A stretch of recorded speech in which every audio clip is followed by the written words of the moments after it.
வணக்கம் மக்களே. ஸோ இன்றைக்கான அப்டேட் என்னென்னு பார்த்தீங்கன்னா, நேற்று வந்து ஒரு ஸ்ட்ராடல் வந்து ஒரு ஸ்ட்ராட்டஜியில் வந்து ஹோல்ட் பண்ணியிருந்தேன்ல, அதில் நேற்று ஈவினிங்கில் வந்து மார்க்கெட் ரொம்ப கீழே போகிறன்றதுனால கால் ஆப்ஷனை நான் என்ன பண்ணேன், செல் அவுட் புட் ஆப்ஷனை நான் செல் அவுட் பண்ணிட்டு வெளில வந்துட்டேன். அது கிட்டத்தட்ட வந்து ஒரு நிறையவே லாஸ் வந்து பண்ணிட்டேன். ஸோ அதனால் என்ன பண்ணிட்டேன்னா, லாஸ் இருந்ததுனால அது போயிட்டேன். அடுத்த நாள் ஹோல்ட் பண்ணால் மார்க்கெட்டு திரும்ப புஷ் பண்ணி அப் சைடில் போகுது. என்னடா இது அப்படின்னு நினச்சேன். அப்புறமேட்டு பார்த்தீங்கன்னா அந்த பொசிஷனையும் க்ளோஸ் பண்ணிட்டேன். ஸோ க்ளோஸ் பண்ணோம்னா அந்த ஸ்ட்ராட்டஜியில் நான் ஆல்ரெடி ஒரு 3000 ப்ராஃபிட் இருந்தேன். கடைசியில் அதுவும் போய் கிட்டத்தட்ட ஒரு 5000 இந்த மாதத்தில் வந்து நெகட்டிவில் இருக்கேன்.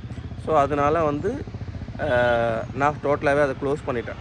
ஓகேங்களா. இப்போ வந்து எப்போதும் போல் பழையபடி நான் என்ன சொல்கிறேன், இன்ட்ராடே தான் ஸ்டார்ட் பண்ணேன். இன்றைக்கி ஒரு 1000 rupees கிட்ட ப்ராஃபிட் வந்து புக் பண்ணேன்.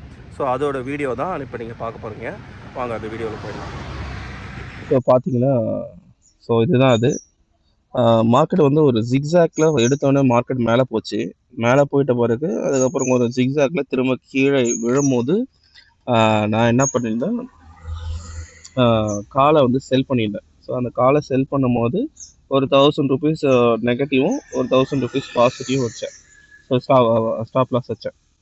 ஸோ பார்த்தீங்கன்னா வந்து ஆல்மோஸ்ட் ஒரு 177 ஒரு 160 என்ட்ரி பார்த்தீங்கன்னா வந்து பார்த்தீங்கன்னா ஒரு 130 ரூபாய்க்கு டார்கெட் வச்சேன். ஆனால் அதில் என்ன ஆயிடுச்சு அப்படின்னா, அதுக்கு முன்னாடியே வந்து ஆர்எஸ்ஐ வந்து எனக்கு ஓவர் சோல்டு ஏரியாவுக்கு வந்துடுச்சு. ஸோ அதனால நான் என்ன பண்ணேன்னா, அந்த பொசிஷன் வந்து க்ளோஸ் பண்ணிட்டேன். அது க்ளோஸ் பண்ண அடுத்த செகண்டே வந்து பார்த்தீங்கன்னா, கால் ஆப்ஷன் நல்லாவே இன்க்ரீஸ் ஆச்சு. ரொம்ப வேகமாக சரன்னு வேகமாக இன்க்ரீஸ் ஆச்சு. நான் இமீடியட்டாக உடனே எடுக்கக்கூடாதுன்றதுனால வெயிட் பண்ணி விட்டுட்டேன். பட் ஆர்எஸ்ஐ படி நான் இமீடியட்டாக எடுத்துருக்கணும். திரும்ப எடுத்திருந்தேன் அப்படின்னா புட் ஆப்ஷனை செல் பண்ணி கொஞ்சம் நான் இன்னும் நல்லாவே வந்து ப்ராஃபிட் மேக்கிங் பண்ணலாம். ஏன்னா ஓப்பன் இன்ட்ரெஸ்ட் நல்லாவே வந்து என்ன பண்ணுன்னா புட் ஆப்ஷனில் இன்க்ரீஸ் ஆச்சு. ஸோ இன்க்ரீஸ் ஆனேன்னா புட் ஆப்ஷனில் இன்க்ரீஸ் ஆச்சுன்னா market will go upside. So இங்கே பார்த்தீங்கன்னா ஆர்எஸ்ஐ வந்து ஓவர் சோல்டு ஏரியாவுக்கு வந்துடுச்சு. ஸோ அதனால நான் வந்து என்னென்னா செல் அவுட் பண்ணிட்டேன்.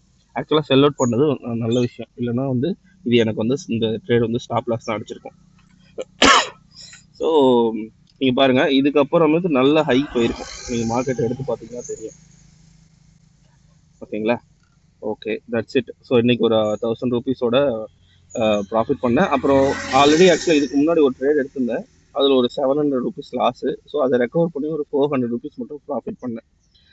அவ்வளோதான். 2 ட்ரேட் பண்ணியிருந்தேன் ஆக்சுவலாக மொத்தமாகவே. ஓகேங்களா. ஸோ இந்த மாதிரியான வீடியோவுக்கு நம்ம சேனலில் கொஞ்சம் லைக் பண்ணிக்கங்க, சப்ஸ்கிரைப் பண்ணுங்கள், ஃபாலோ பண்ணுங்கள். அதுக்கப்புறம் பார்த்தீங்கன்னா என்னோடய மெம்பர்ஷிப் ஜாயின் பண்ணிங்கன்னா நிறைய பெனிஃபிட்ஸ் இருக்குது. ஸோ அதனால் முடிஞ்சால் ஒரு மெம்பர்ஷிப் போடுங்க. அது இல்லாமல் நான் டீச்சிங்கும் பண்ணுறேன். சப்போஸ் உங்களுக்கு இன்ட்ரெஸ்ட் இருந்ததுன்னா எனக்கு வந்து கீழே வர இந்த மொபைல் நம்பருக்கு பிங் பண்ணுங்கள். அதுக்கான டீட்டெயில்ஸ் என்னன்னு நான் உங்களுக்கு கொடுக்குறேன். ஓகேங்களா. ஸோ நாளையிலேருந்து நம்ம என்ன பண்ண போகிறோம் அப்படின்னா, ஆப்ஷன் செல்லிங்கில் இன்ட்ராடே மட்டும் தான் பண்ண போகிறோம். என்னோடய ஸ்ட்ராட்டஜி பேஸ் பண்ணி என்ன பண்ணணும்னா ட்ரேட்ஸ் வந்து எக்ஸிக்யூட் பண்ணோம். அதோட வீடியோஸ் வந்து தொடர்ந்து நான் போடுறேன். சரிங்களா. Thank you guys. ஸோ ஒரு நாளைக்கு ஒரு நல்ல வீடியோவில் நம்ம திரும்ப வந்து பார்க்கலாம். சரிங்களா. Thank you guys. தேங்க்யூ.